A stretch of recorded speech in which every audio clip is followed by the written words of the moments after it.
The Band of Four. The Band of Four is what I'm trying to do my PhD proposal on. The Band of Four is the idea that anytime there's an ensemble of characters, there will generally be four, and they will be of four distinct types. Sometimes those four characters will be in opposition. Sometimes they'll be in direct working together.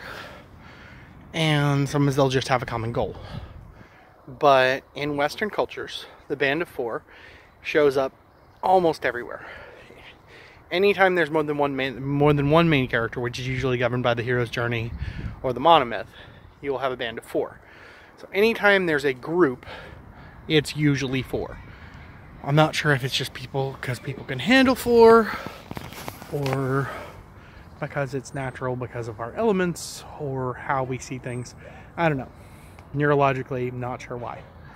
But the Band of Four is usually, it shows up in almost all pop culture, but it also shows up in popular literature.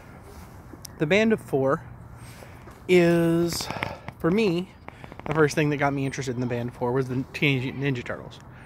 But the Harry Potter houses also follow the Band of Four. They use it for the houses.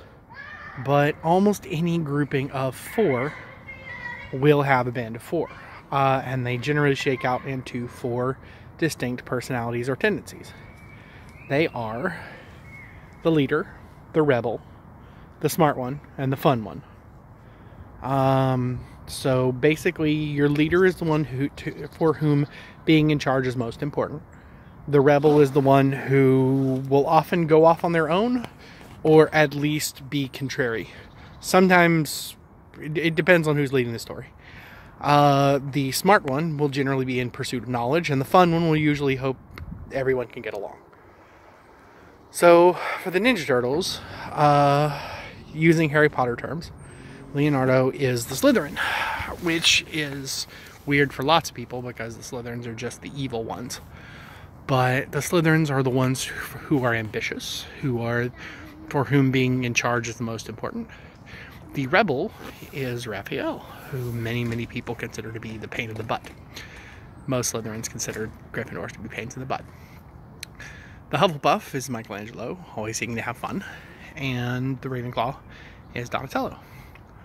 All of these characters tend to show up in any time there's a group of four.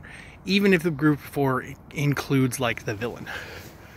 What's super interesting about all of this is that it allows for internal conflict. Somebody playing with firecrackers.